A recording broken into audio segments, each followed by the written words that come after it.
was at university. I was studying international business, and I was also in my spare time I was a DJ, and I was very kind of interested in what was going on in the world. In terms of, I didn't quite believe we were being told the truth by the media, so I was quite interested in not conspiracy theories, but just alternative views as what was going on. Particularly after September the 11th, I was very fascinated in what actually happened, and the government's and the media's response to that. So I suppose that kind of started me asking questions about the truth, what's going on and what is the truth.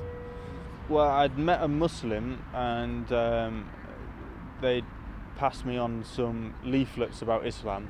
Reading them, it really left me with kind of no choice, really. It was, I couldn't deny it, that I believed it. And so one Saturday night, I basically had a conversation about death, and I always kind of had this feeling for some reason that I was going to die quite young.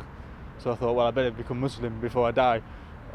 So I just took Shahada, and at that point I still didn't really know much about Islam, except that there was 5 pillars, and that I knew that I believed in one God, and that Muhammad was the messenger of God. So I believed that, so I took Shahada.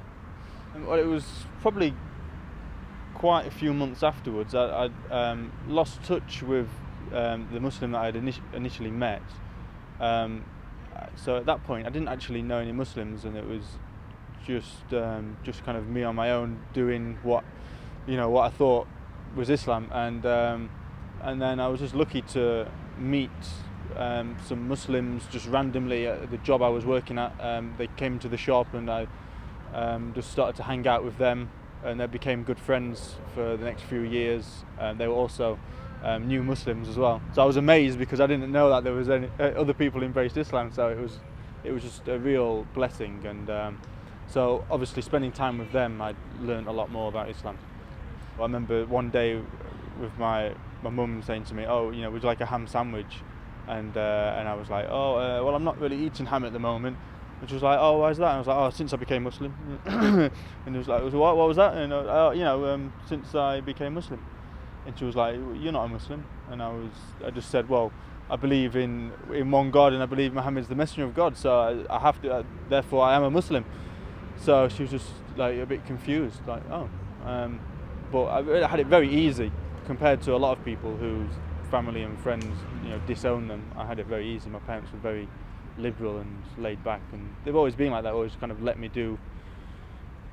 find my own way. So, yeah, very lucky. Some Muslims might think that becoming Muslim is like the end goal, but really, becoming Muslim is just the start. And when you pursue the path, everything changes in your life. And I think also it puts people off Islam because they realise that things are going to change.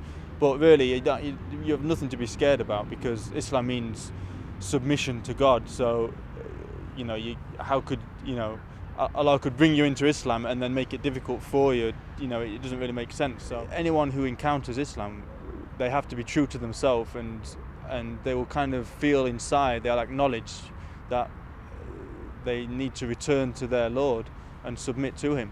And so it's anyone really who's thinking about Islam, then I would say follow your heart, be sincere, and as long as you do that, then you have nothing to worry about. It will guide you to Islam.